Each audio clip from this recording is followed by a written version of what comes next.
Assalamualaikum warahmatullahi wabarakatuh. Innal hamdalillah nahmaduhu wa nasta'inuhu wa nastaghfiruh wa na'udzu billahi min syururi anfusina wa min sayyiati a'malina. Man yahdihillahu fala mudhillalah wa man yudlil fala hadiyalah. Asyhadu an la ilaha illallah wahdahu la syarikalah wa asyhadu anna Muhammadan abduhu wa rasuluh. Allahumma salli wa sallim wa barik ala nabiyyina Muhammadin wa ala alihi wa sahbihi wa man tabi'ahum bi ihsanin ila yaumiddin.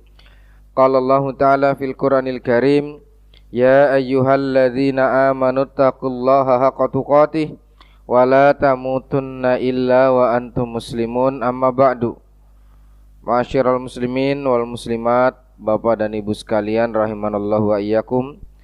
Alhamdulillah, tiada bosan dan senantiasa kita berusaha untuk selalu meningkatkan rasa syukur kita kepada Allah Ta'ala dengan banyak kita melakukan aktivitas pujian kepadanya melalui lisan kita.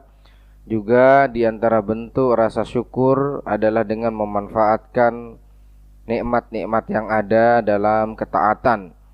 Alhamdulillah, di pagi ini kembali kita dijumpakan oleh Allah Ta'ala di masjid ini. InsyaAllah kembali kita akan melanjutkan rangkaian silsilah mata rantai manusia-manusia pilihan Allah Subhanahu wa Ta'ala, yang mana dalam beberapa bulan ini kita membacakan sirah berkaitan dengan istri-istri Nabi Sallallahu Alaihi Wasallam. Setelah sebelumnya di awal kita membacakan tentang bagian dari sirah istri Nabi yang bernama Khadijah bintu Khuwailid, kemudian dilanjutkan dengan Saudah bintu Zam'ah, kemudian yang ketiga yaitu Aisyah radhiyallahu taala anhuma, dan yang selanjutnya di pagi ini yaitu adalah istri keempat Nabi, yaitu adalah Hafsah bintu Umar radhiyallahu anhuma. Bapak sekalian rahimanallahu iyyakum, semoga Allah Ta'ala curahkan kepada kita ilmu yang bermanfaat dan amal saleh. Yang pertama, nama beliau yaitu adalah Hafsah, ya, dengan tamar buto, Hafsah bintu Umar ibnul Khattab, yang mana beliau, ya, dikatakan di sini lahir itu sebelum diutusnya Nabi menjadi Nabi 2 tahun. Artinya 2 tahun sebelum Nabi menjadi Nabi, ya, Hafsah ini lahir. Ayahnya ma'ruf, yaitu adalah sahabat dekat Nabi, dan juga nanti selanjutnya akan menjadi Amirul Mukminin, yaitu Umar ibnul Khattab radhiyallahu anhu, yang mana Umar bin Khattab ini masuk Islam dengan, ya, sarana atau wasilah doa Nabi sallallahu alaihi wasallam. Ketika Nabi sallallahu alaihi wasallam berdoa kepada Allah, Allahumma a'izzal islama bi ahabbir rajilaini ilaik. Ya Allah, kuatkanlah Islam dengan salah seorang dari 2 orang ini yang engkau cintai, yaitu Umar bin Khattab atau Amr bin Hisham. Umar bin Khattab dan Amr bin Hisham. Amr bin Hisham adalah Abu Jahal. Abu Jahal ini adalah pamannya Umar bin Khattab atau saudara dari ibunya Umar bin Khattab. Jadi ya, Nabi SAW berdoa, ya Allah, kuatkanlah Islam dengan salah satu dari 2 orang yang kau cintai ini, ima Umar, ima Amr, ima Umar atau Abu Jahal. Ternyata yang dipilih oleh Allah adalah Umar bin Khattab. Nah, maka kemudian, ya, dengan masuknya Islam Umar bin Khattab, maka kemudian memiliki pengaruh dan dampak yang sangat besar untuk Islam dan di tengah-tengah kaum muslimin sendiri. Nah, kemudian di antara ya putra-putri dari Umar bin Khattab ini adalah Hafsah. Ya, selain yang lain yang terkenal ma'ruf adalah Abdullah bin Umar, ya. Kemudian di sini adalah Hafsah bin Umar. Kemudian ya, yang selanjutnya Hafsah ini sebelum menjadi istri Nabi, Hafsah ini sudah memiliki suami yang bernama Khunais bin Hudzafah. Ya, Khunais bin Hudzafah ini beliau termasuk di antara sahabat-sahabat yang awal-awal masuk Islam. Bahkan dikatakan Sohibul Hijrota ini, orang yang ikut dalam 2 hijrah. Hijrah yang pertama adalah hijrah ke Habasyah, dan hijrah yang kedua adalah hijrah ke Madinah. Kalau hijrah ke Habasyah itu petanya adalah berjalan ke arah barat. Tapi kalau hijrah ke Madinah, petanya adalah berjalan ke arah utara. Nah, dan hijrah ke Habasyah ya, secara peta kalau kita lihat itu 3 kali perjalanan dari mana, Pak? Ke Madinah. Kalau Madinah itu 450 km, maka ke Habasyah itu bisa 3 kalinya ya kalau kita lihat sepintas di petanya. Kemudian yang selanjutnya hijrah ke Habasyah itu kudu ngelewatin laut. Kalau ke mana? Ke Madinah semuanya darat. Nah, maka hijrah yang pertama adalah hijrah ke Habasyah. Ini dulu diikuti oleh beberapa orang dari sahabat. Ya, di antaranya adalah Utsman bin Affan bersama putri Nabi Ruqayyah, kemudian Abu Salamah dengan istrinya Ummu Salamah, kemudian Ummu Habibah yang nanti akan kita jelaskan juga insyaallah, istri Nabi sallallahu alaihi wasallam bersama suaminya yang bernama Ubaidullah bin Jahash. Namun qadarullah masya'a fa'al, Ubaidullah bin Jahash sampai Habasyah murtad. Ya, masuk Islamnya awal-awal, ngikut hijrah, melakukan perjalanan jauh, di tempat hijrahnya murtad. Kemudian Ummu Habibah nanti dinikahi Nabi. Kemudian Khunais ini sempat hijrah kemana? Ke Habasyah, kemudian balik, kemudian ketika hijrah ke Madinah, hijrah bersama istrinya, yaitu siapa? Hafsah bintu Umar.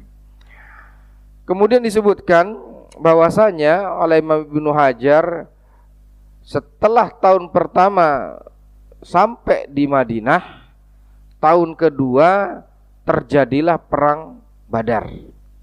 Tahun ketiga terjadilah perang Uhud. Di perang Uhud tersebut banyak sahabat yang wafat. Di antara sahabat-sahabat yang wafat di perang Uhud, yang paling terkenal adalah siapa? Hamzah bin Abdul Muthalib.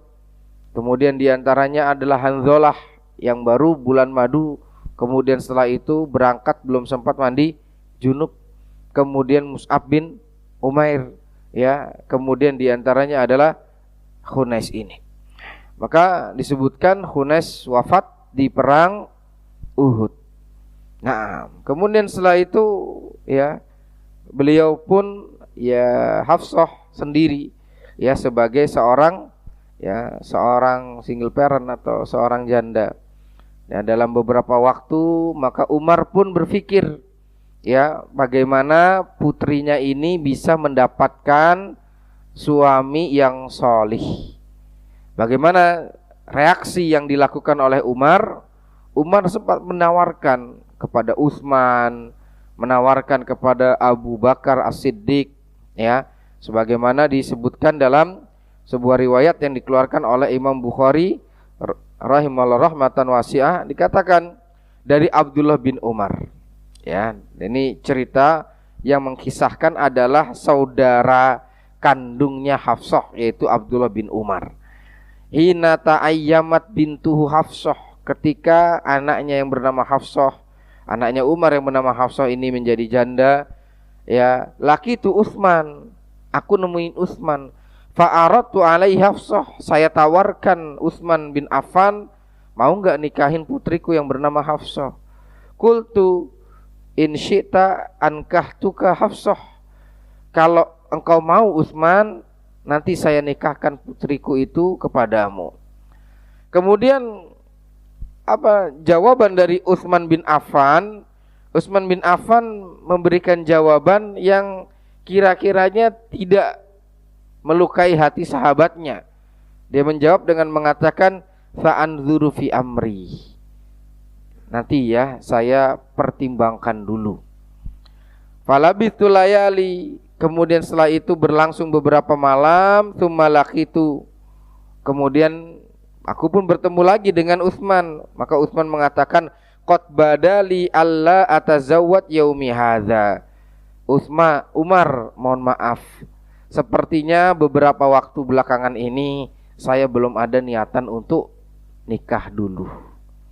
Maka kemudian Umar pun merasa sedih. Lalu datanglah kepada Abu Bakar. Ketika datang kepada Abu Bakar, dikatakan, Abu Bakar, jika engkau mau dan berkehendak, maka Hafsah nanti akan saya nikahkan kepadamu. Nah, fasomatu Abu Bakar, maka Abu Bakar pun diam. Falam yarji ilayya syai'a, Abu Bakar enggak menjawab sama sekali.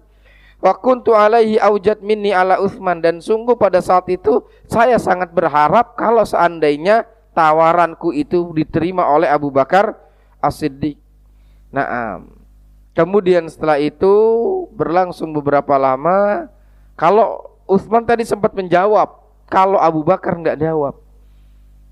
Falabithtu layali, sampai datang beberapa malam. Tsumma khotabahan Nabi, ternyata Nabi sallallahu alaihi wasallam melamar Hafsah.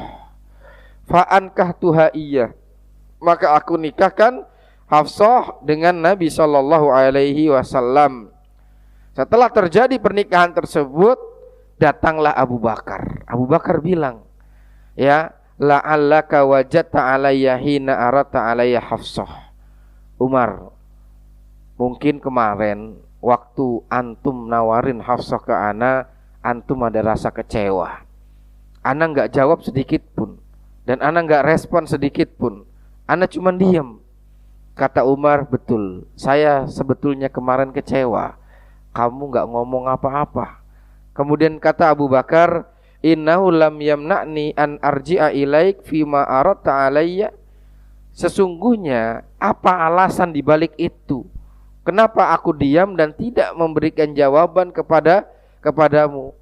Yang menghalangiku adalah alim tu, saya tahu, anan Nabi dzakaroha, Nabi sebelumnya itu pernah nyebut-nyebut nama Hafsah. Nabi itu sebelumnya sudah pernah nyebut-nyebut nama Hafsah. Itulah yang membuat aku bimbang. Kalau saya bicara, sepertinya saya membocorkan rahasia Nabi. Kalau saya bilang tolak, ya sebetulnya juga, ya, itu adalah putrimu. Tapi Nabi sudah menyebutnya duluan, maka aku lebih baik diam.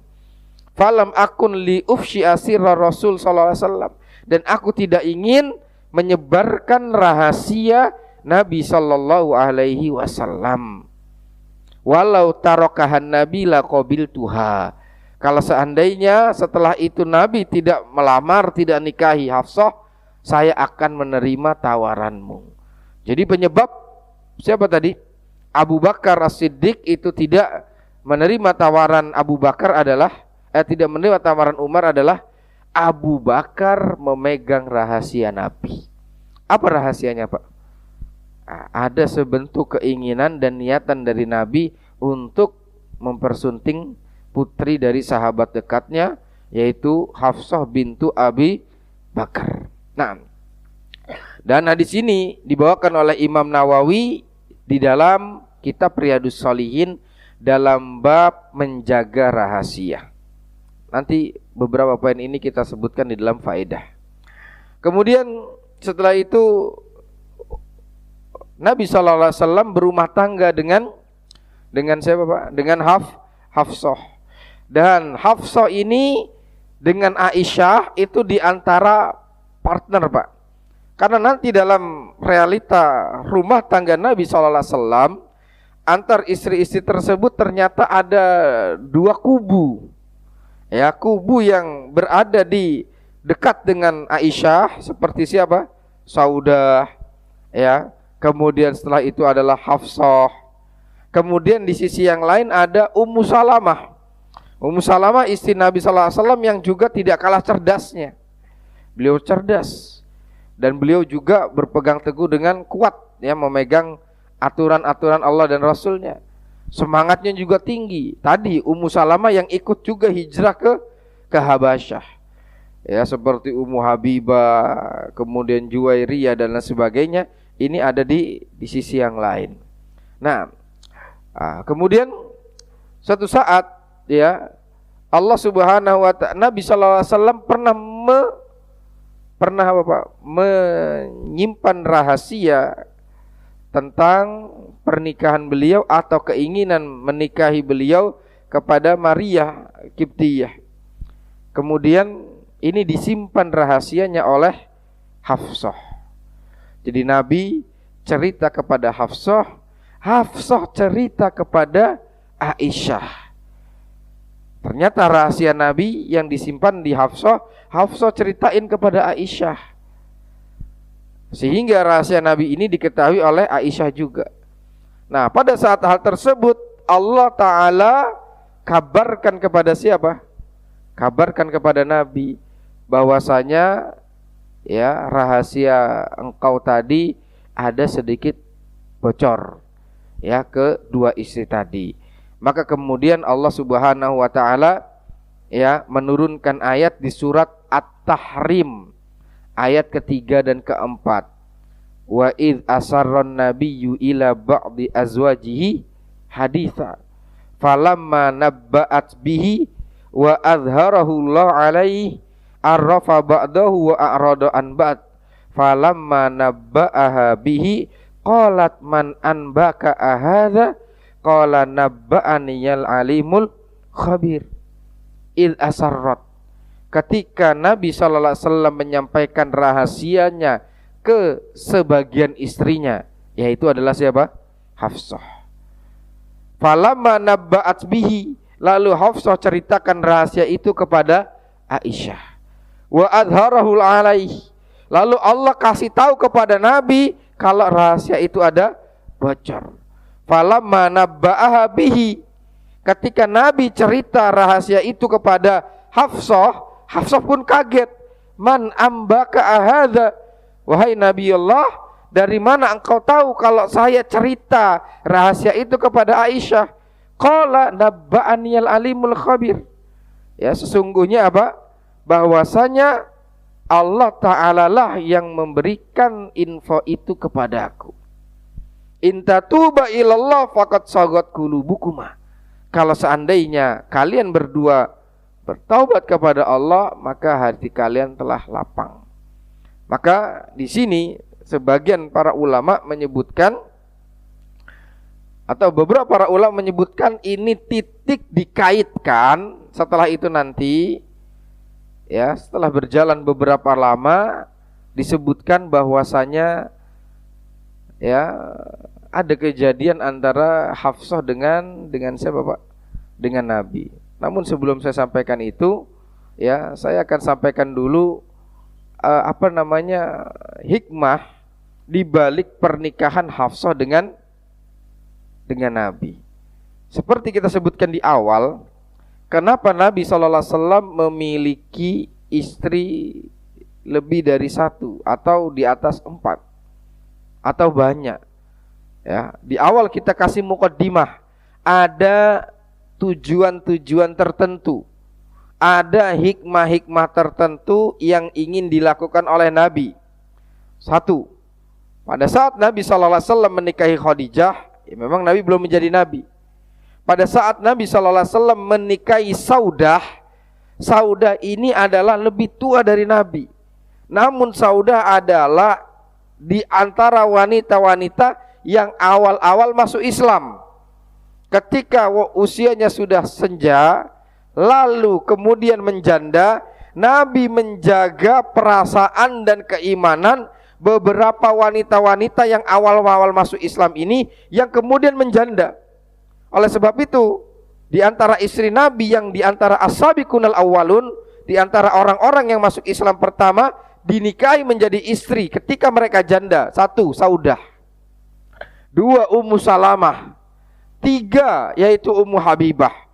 Ini 3 istri ini, Pak, ini orang-orang yang awal-awal masuk Islam, yang berjuang dari Nabi ketika dari titik-titik nadir, kondisinya berat, kondisinya susah, kemudian berlangsung beberapa lama mereka menjanda.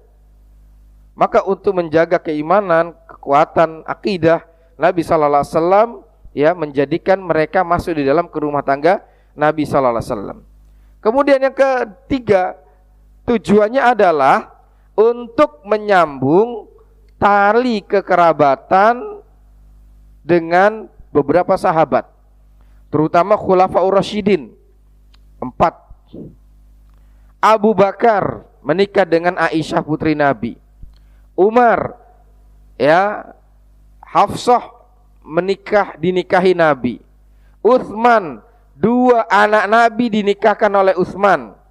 Ya, yang pertama siapa? Ruqayyah, yang kedua Ummu Kulsum. Kemudian yang keberapa? 3, yaitu adalah Fatimah dinikahkan ya dengan Ali bin Abi Thalib. Jadi 4 khalifah ini, Abu Bakar, Umar, Utsman, Ali, itu hubungan kekeluarganya adalah antara mantu atau mertua. Dan ini hikmahnya panjang. Kenapa? Karena setelah Nabi wafat, yang terjadi adalah kekhilafahan. Dan kekhilafahan ini panjangnya selama 40 tahun. Ya, setidaknya kalau mereka menjadi khalifah dan mereka memiliki hubungan kekerabatan dengan Nabi, banyak orang yang masih segan. Ya, itu saja punya hubungan kekerabatan. Orang-orang yang masuk belakangan gak ada segen-segennya. Utsman dibunuh, Ali dibunuh. Ya, yang masuk belakangan gak ada segen-segennya. Apalagi kalau apa, Pak? Ya, kalau bukan sama sekali, wah, berat. Nah, sekalian rahimanallahu. Lalu kemudian di beberapa masa Nabi sallallahu alaihi wasallam menceraikan Hafsah. Hafsah dicerai.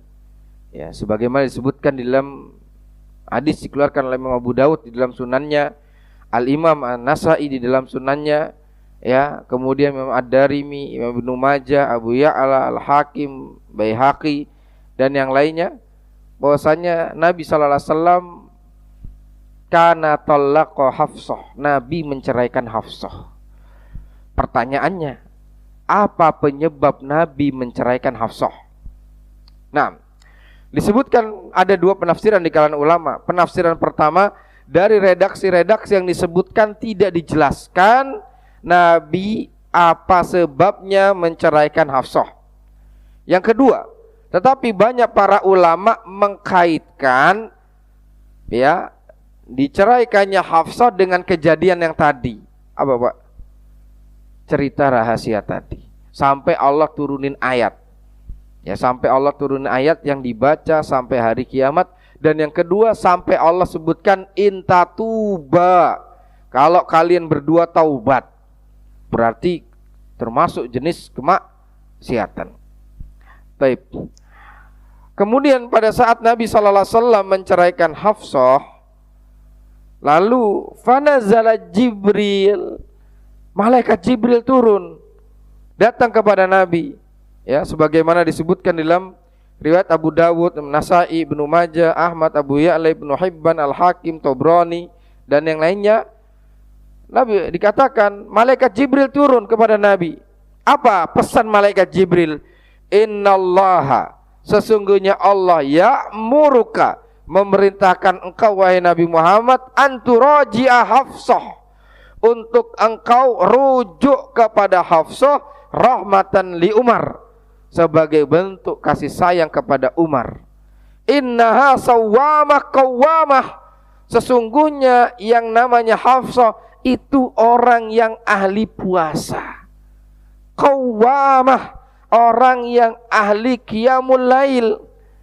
Hiya zaujatuka fil jannah. Hafsah kelak akan jadi istrimu di surga. Setelah dapat perintah dari malaikat Jibril, Nabi pun kembali rujuk dengan siapa? Nah, Hafsah. Titiknya, Pak. Ketika Nabi ceraikan Hafsah, dibela sama siapa? Malaikat Jibril. 3 rekomendasi langsung, testimoni langsung turun, yaitu apa? Shawwam, ahli puasa.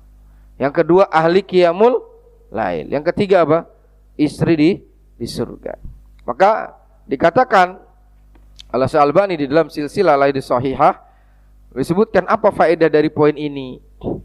Bahwasanya faedahnya dalal haditsu, hadis ini memberikan pelajaran kepada kita ala jawazi tatliqir rajul li zaujatihi, memungkinkannya seorang laki-laki menceraikan istrinya walau annaha kanat sawamah qawamah, meskipun mereka itu orang-orang soleh.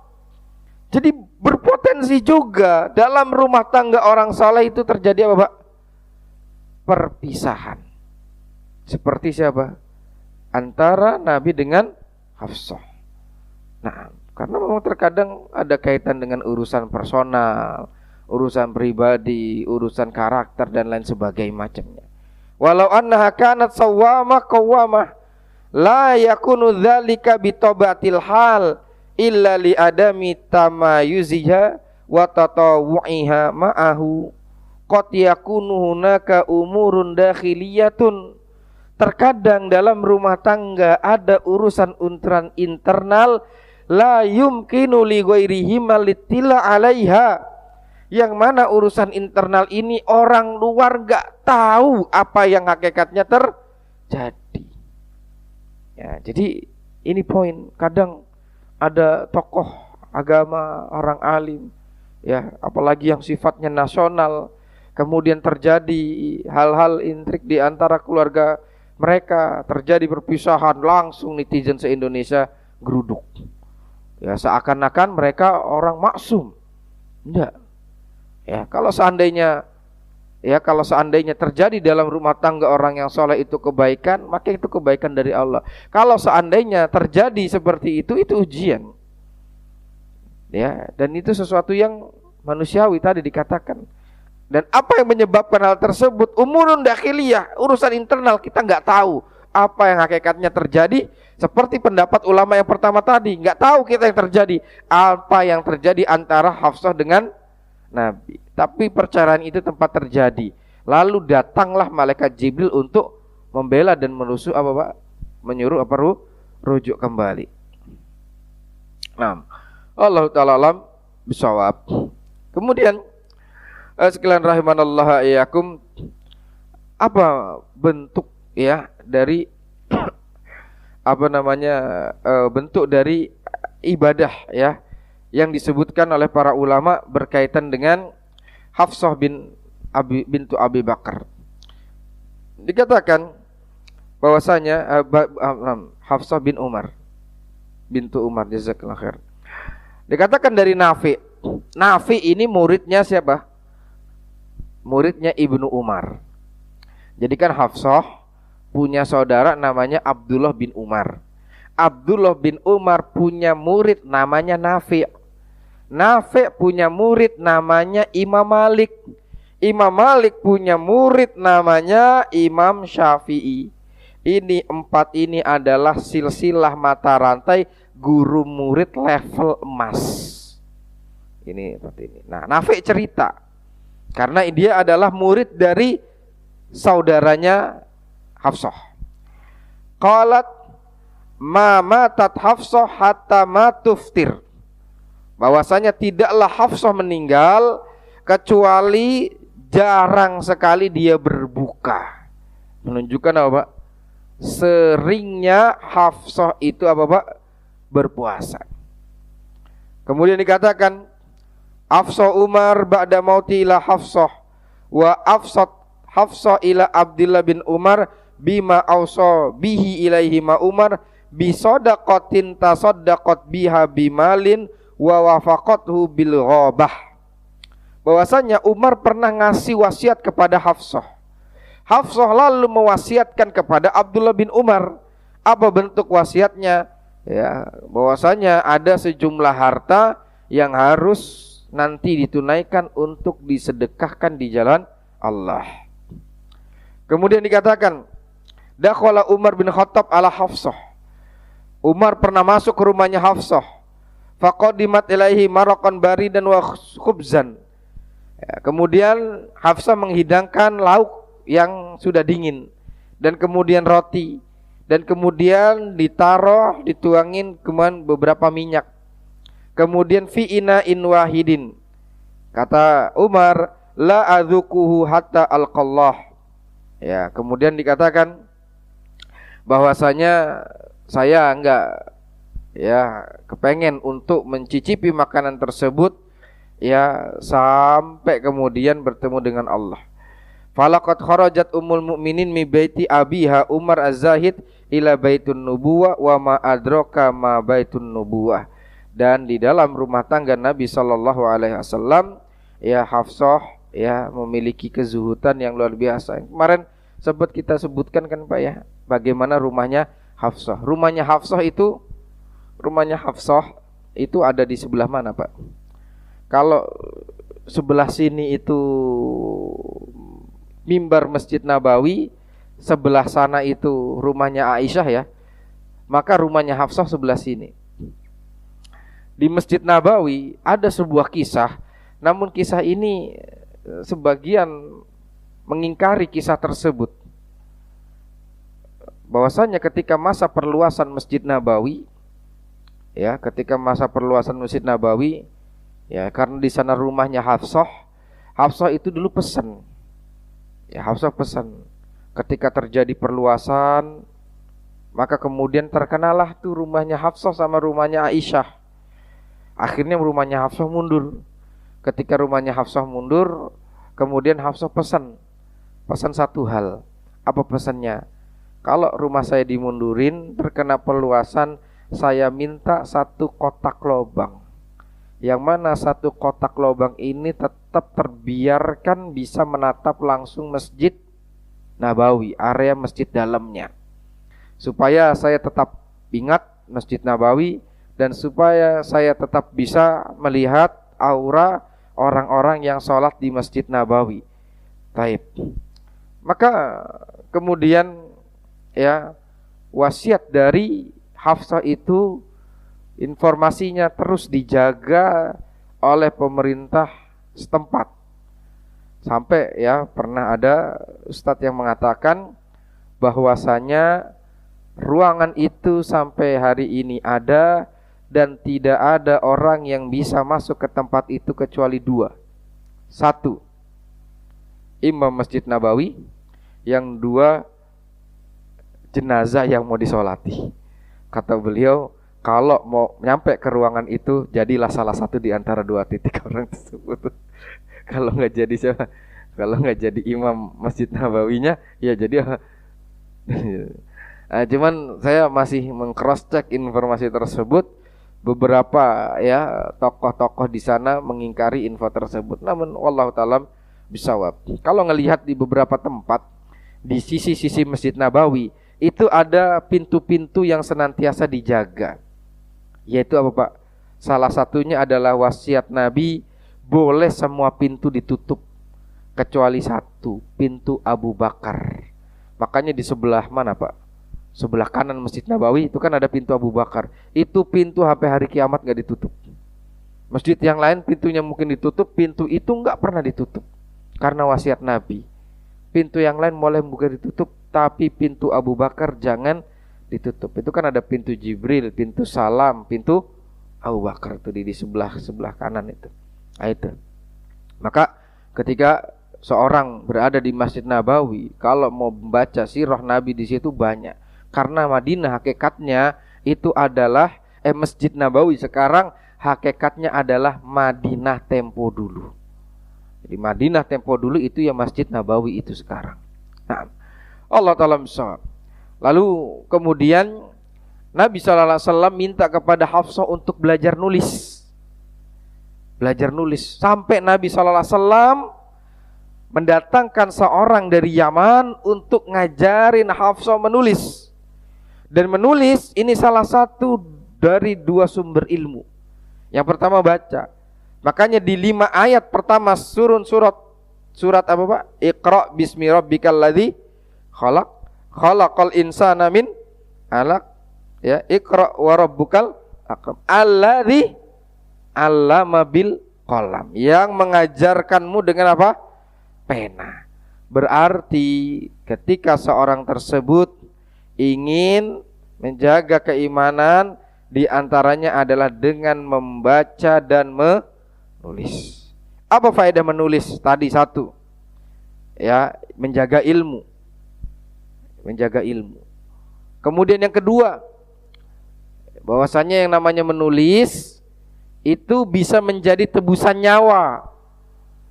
Di zaman dahulu ketika terjadi peperangan atau terjadi jihad, tawanan itu dikasih 3 pilihan.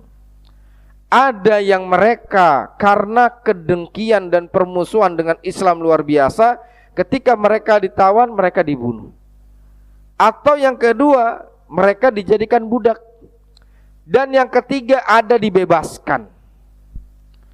Kapan mereka dibebaskan? Kalau mereka bisa nulis dan kudu ngajarin sahabat nulis. Jadi di antara nulis, keahlian menulis itu dulu itu menjadi apa Pak? Pembebas nyawa dan status. Kamu bisa nulis, oke. Kalau kamu bisa nulis, ajarkan sahabat nulis, kamu bebas. Nah ini Pak, pentingnya Bapak menulis. Nah sekarang zamannya apa Pak? Internet, teknologi. Ada namanya menulis dengan apa Pak? Ya, menulis dengan HP, ngetik dan segala macam. Ya, intinya adalah keahlian dalam menulis. Anak-anak kita tetap harus diajarkan untuk apa Pak? Untuk menulis dan seterusnya. Nah, kemudian setelah itu ya Hafsah radhiyallahu taala anha banyak juga meriwayatkan hadis dan beliau wafat di tahun 41 Hijriyah. Ya, beliau wafat tahun 41 Hijriyah. Kemudian beliau wafat ya di Madinah ketika berumur 60 tahun. Ya, ketika beliau berusia 60 tahun. Dan kemudian ya banyak faedah yang didapat di dalam kesempatan pagi hari ini. Di antara faedah yang bisa kita ambil, pertama tadi kita sebutkan di awal, pentingnya menjaga rahasia. Pentingnya menjaga rahasia. Imam Nawawi di dalam Riyadhus Shalihin membawakan bab menjaga rahasia. Contoh hadisnya macam-macam. 1, ya, bahwasanya rahasia Nabi yang dipegang oleh Abu Bakar. Yang kedua, rahasia Nabi yang dipegang Fatimah. Kisah yang mana Pak? Ketika Nabi sakit, Nabi manggil Fatimah. Kemudian diceritain, dibisikin, Fatimah nangis. Ketika berjalan dipanggil lagi. Ketika dipanggil lagi senyum. Aisyah penasaran, kenapa pertama nangis, yang kedua senyum. Fatimah belum ngomong. Sampai ketika Nabi meninggal, Aisyah penasaran lagi, tanya. Pertama ketika saya nangis, Nabi kasih tahu. Ya, biasanya malaikat Jibril itu Ramadan datang sekali. Kok Ramadan terakhir malaikat Jibril datang 2 kali? Kayaknya ini tanda Abi mau pulang. Nangis Fatimah. Siapa lagi? Fatimah, ibunya Khadijah sudah meninggal. Adik-adiknya laki-laki Qasim, Abdullah meninggal di usia balita. Beliau punya adik Ruqayyah sudah meninggal tahun 2 Hijriyah. Beliau punya saudari yang lain namanya Zainab sudah meninggal, Ummu Kulthum meninggal di tahun 8 Hijriyah. Di tahun 9 Hijriyah Zainab juga meninggal. Di Di tahun 9 Hijriah punya adik dari ibu yang lain yang namanya Ibrahim meninggal. Itu yang terjadi peristiwa gerhana bulan. Sekarang Nabi mau meninggal, bareng sama siapa? Habis keluarganya sudah. Ibu kandungnya meninggal, adik kandungnya meninggal, kakak adik semua nggak ada. Tinggal Nabi sama suaminya. Maka sekarang Nabi pun mau meninggal. Nangis sudah, gak tertampung air mata dari mata Fatimah. Kemudian setelah itu nangis, pergi dan nangis. Dipanggil lagi, Fatimah ta'ala, balik sini. Engkau adalah keluargaku yang paling cepat nyusul. Senang ya Allah. Dikabarkan pengen cepat meninggal, senang Pak. Fatimah tersenyum, fasarroha, fadohikat, malah tertawa. Kemudian setelah itu, setelah Nabi meninggal, kemarin waktu Nabi masih ada, saya belum cerita. Sekarang Nabi sudah meninggal, saya baru cerita. Itu. Kemudian yang ketiga, yaitu adalah kisah antara rahasianya Nabi yang dipegang oleh Anas bin Malik, pembantunya. Ya, Anas bin Malik ini kecil, putranya Ummu Sulaim, biasa mondar-mandir ke rumah Nabi, bantu Nabi. Suatu saat pulang telat. Ketika pulang telat, ditanya, lima abta'ta alayya. Wahai putraku Anas, kenapa pulang telat dari rumah Nabi? Kata Anas, amaroni Rasul, saya disuruh sama Nabi. Disuruh ngapain?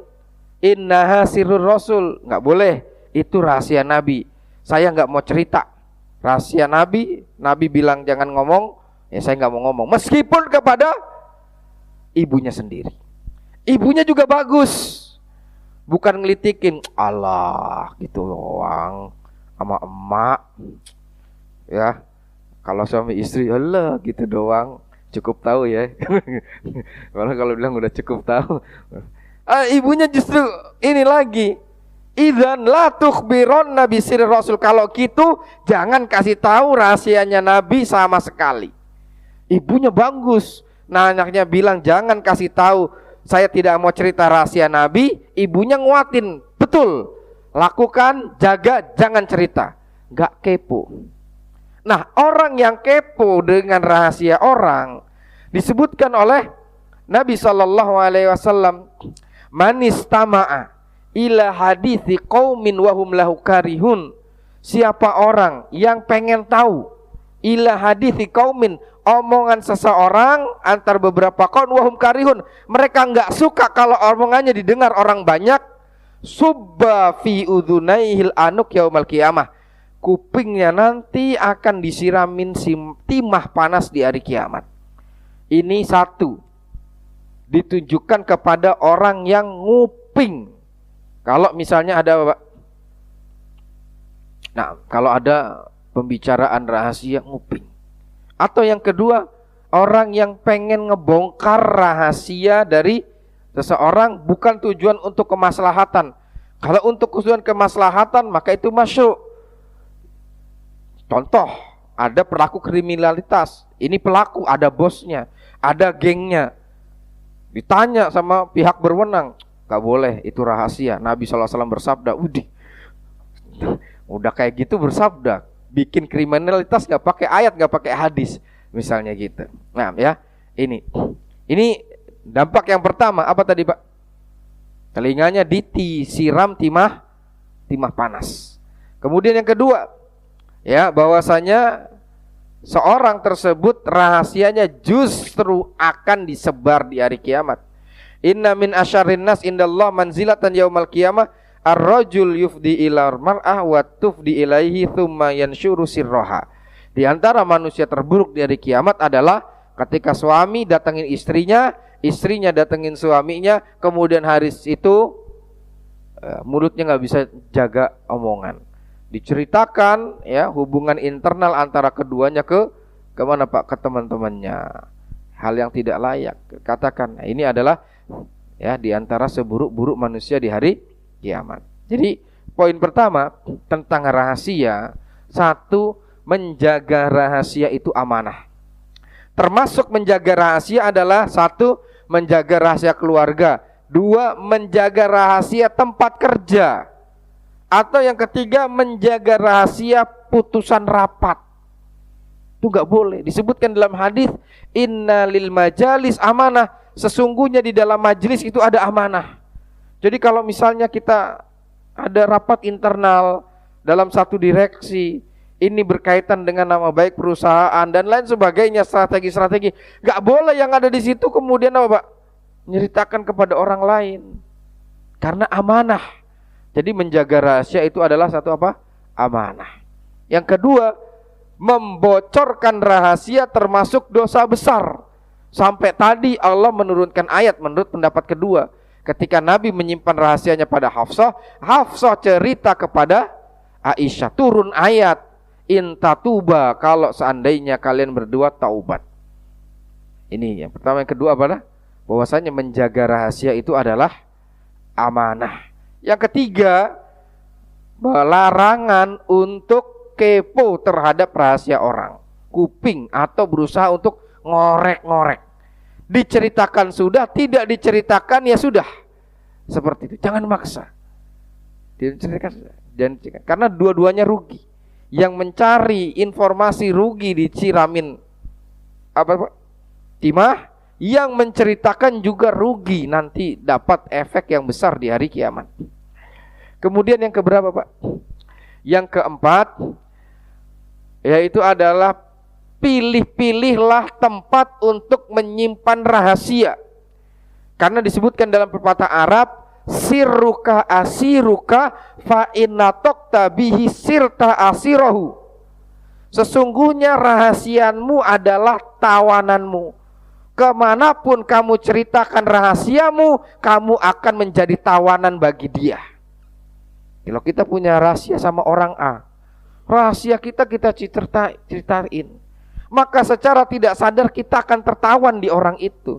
Suatu saat orang itu punya masalah dengan kita, dia gampang aja ngancam kita. Ente macam-macam saya sebar rahasianya, ingkem sudah. Kita akan menjadi tawanannya dia. Ya, kita akan jadi tawanan. Apa yang dia omongin akan nurut, apa yang mereka tuntut akan diiyakan. Nah ini. Maka yang keempat apa? Cari tempat kalau seandainya harus bercerita, tempat yang amanah. Kalau tidak amanah, maka seperti itu tadi. Ya, kita bisa menjadi apa Pak? Nah, kemudian yang yang kelima, tidak boleh menceritakan rahasia sampai ada maslahat. Termasuk di antara maslahat adalah keburukan yang dikhawatirkan sudah berlalu. Apa keburukan? Misalnya bercerita tentang gini. Kalau urusannya udah lewat baru ngomong. Seperti Abu Bakar nyimpen rahasia Nabi kalau Nabi sepertinya tertarik dengan Hafsah. Setelah terjadi pernikahan Nabi dengan Hafsah, baru Abu Bakar cerita buka mulut. Seperti itu juga rahasia Nabi kepada Fatimah. Fatimah dikasih tahu Nabi akan meninggal. Kalau saat itu Fatimah cerita, heboh pasti.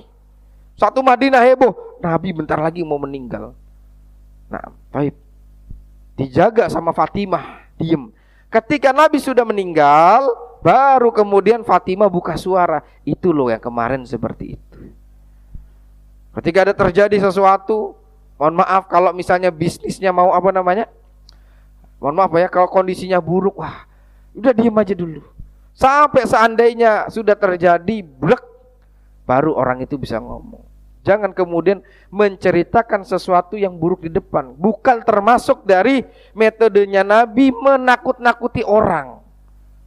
Termasuk rahasia perusahaan, rahasia tempat kerja. Kalau karyawan tahu, mereka justru nggak semangat. Efeknya malah bisa makin drop. Dampaknya bisa buruk dan seterusnya.